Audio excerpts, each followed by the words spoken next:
Hello beer tubers and welcome to another beer review with me, Peter, the master of hoppets. Sorry if this video is really echoey, but I'm in the new room and there's nothing on the walls yet, and so there is a lot of echo. I think I might need something to absorb sound in the ceiling or something, because I think even though this is a lav mic, it's going to be more echoey than the old apartment. I can really hear it easily sitting here right now, but we'll get there eventually. We're reviewing two beers today that I brought back from Germany from my trip to Franconia. Two Franconian lagers from one of my favorite new Franconian breweries, Brauerei Wagner. And that's Wagner in Merkendorf. There's another Brauerei Wagner. And this is their Lagerbier Ungespundet and their 850 Jahre Merkendorf Jubiläumsbier, or what they also themselves call Jubiläumsbier. So, Lagerbier, Jubiläumsbier. And I thought I'd group these together because Ungespundet Lagerbiers down in Franconia and in the areas around Bamberg are very common. They're often classified as Kellerbiers in style by websites, but down there they call them Lagerbiers. And this Jubiläumsbier is actually something they call a unfiltered Kellerbier. So Jubiläumsbier is 5.5%. The Lagerbier is 5.3%. And went to the brewery. Was an amazing experience. This was one of the beers we had there. We also had their Pils, which was really good. Surprisingly hoppy for southern German Pilsner. But there's apparently sometimes exceptions, especially in Franconia. And again, people say Franconian Helles is a bit more hoppy than the classic Munich Helles. But I think we'll start with the Lagerbier, Ungespundet Lagerbier. 12.7 Plato was the original gravity. And it says here that Lagerbier, Ungespundet Lagerbier, is a very unique thing you find in and around Bamberg. And that it's especially for this area that you find this style.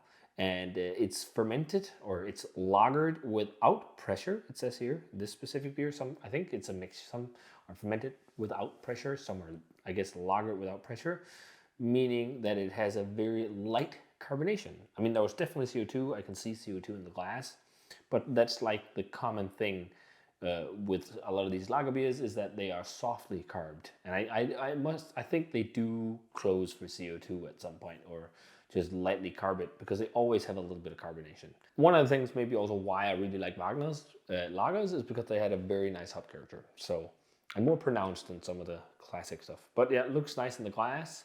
Quite clear, golden yellow. You can see my face through it. Look at that. White head, slow moving carbonation. And there is no, it's actually not got lots of sediment, if any. And that's what's interesting with some of these Kellerbiers and Ungespundet beers. I mean, sometimes, even though you get one from one brewer and it's a Kellerbier, it says by style online, whatever, and it's unfiltered and hazy, then you go to another brewer and it's clear. Like, there's so much variation. But this one I really enjoyed when we had it on tap, so I'm sure I will like it again here a couple months down the line. Let's check out the aroma. Oh yeah, exactly what I remember. Really rustic breadiness. Doughy and bready. And what's really interesting with the breadiness on this, I think to get it at this level, you need to either have a very detailed recipe in terms of ratios of like Munich or Melanoid and whatnot, because using too much, it will be too rich in the malt character and it'll be more like a Märzen. So I'm guessing most brewers down there, they do decoction mashing to get it like this and just use light malt. Like Sintner, like their Christmas Bock had such a rich malt character, but that was only from one malt. It's Pilsner malt, but it was decocted. So there is something to decoction mashing that I would love to learn how to do. But yeah, it smells lovely. This rustic breadiness. It has that country loaf, hazelnut loaf. It's got a nice underlying peppery and floral spiciness from hops.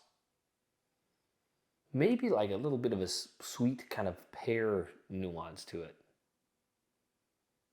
Yeah, it's very soft. Even a light touch of caramel or toffee. Let's try it. Cheers.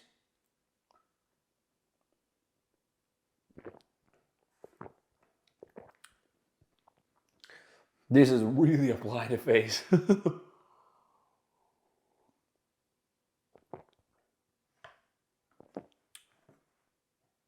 These ungespundet Lagerbiers, they are so highly sessionable because the CO2 level is so low.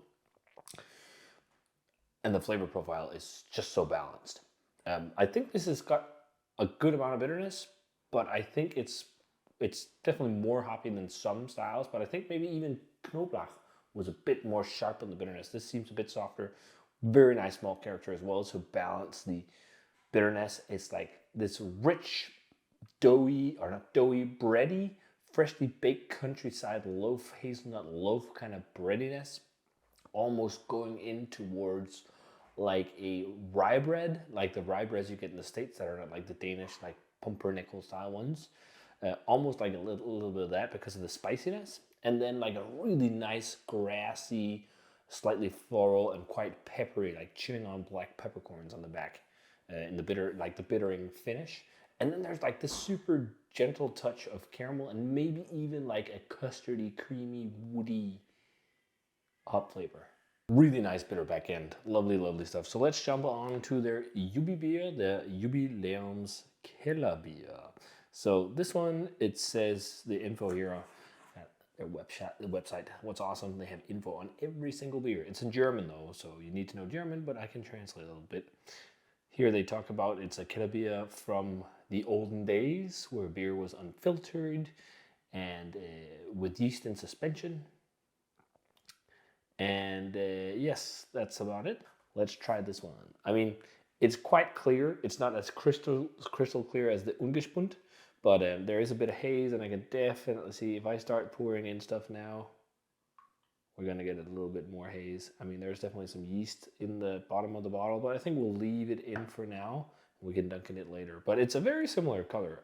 They look similar. It's almost looking like a slightly unfiltered version of this, just stronger, with some slight sediment and haze and a white, fluffy, egg white looking head. I know it's a bit darker than an egg white, but it looks nice. Let's check out the aroma on the Jubiläumsbier, the Kellerbier.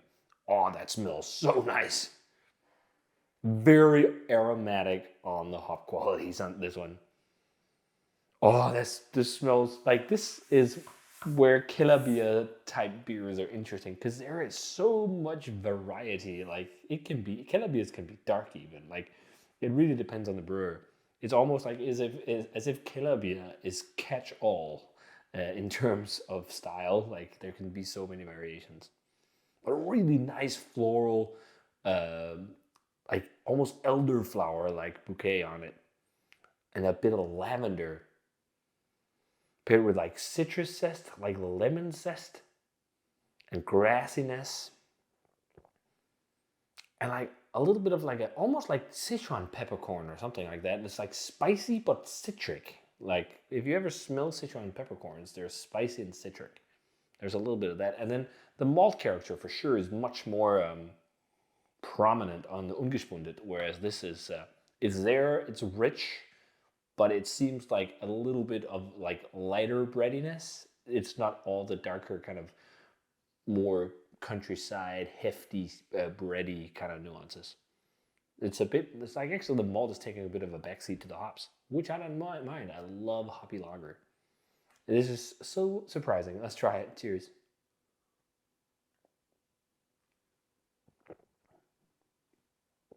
Wow. That is a freaking Kellerbier of my dreams.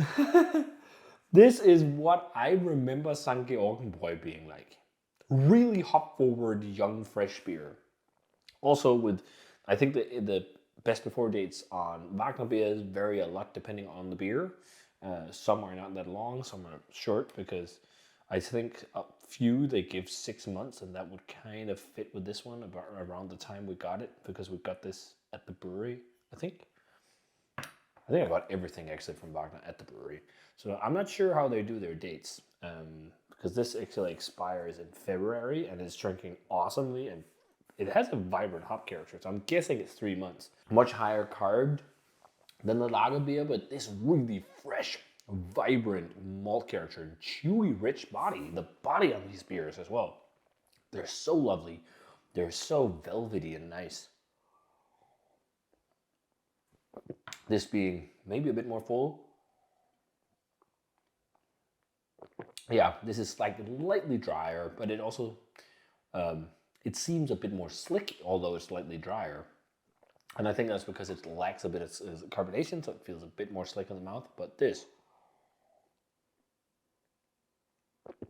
it's actually fun and jumping back and forth. They're somewhat similar. This just has a bit more vibrant hoppiness, the Kellerbier. It's like this, again, there's lavender, there's elderflower, there's citrus zest, citrus pith, bitter citrus pith. And then I think like the citron peppercorn-esque thing is not really there on the taste. It's more like classic, maybe more so white pepper because it's more of a soft peppery note.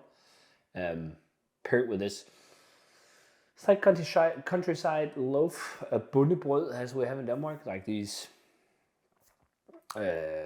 like nice, more rustic breads, maybe leaning a bit into sourdough because it has like a light acidity, which is nice, but really layered, rich, lovely malt character.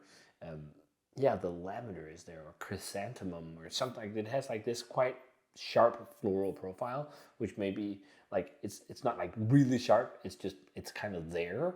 It's not like sometimes you can get like beers that are abrasively hopped with noble hops or old school hops, and they can be so floral it's almost soapy and not so nice. This does not go to that level. Really, really good. This is one of my favorite breweries in Franconia. It's Brauerei Wagner.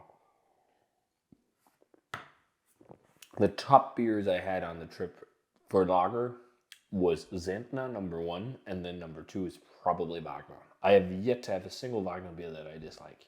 But man, these are just great, great, great classic beers. Like, if you want to discover what classic beer can be and how great lagers can be, I think this is one of those breweries that you need to try. This is one of the best of Franconia in my mind. There's still a few I've not tried that I know. Eichhorn is one, and there's something with HU something. I can't remember the name.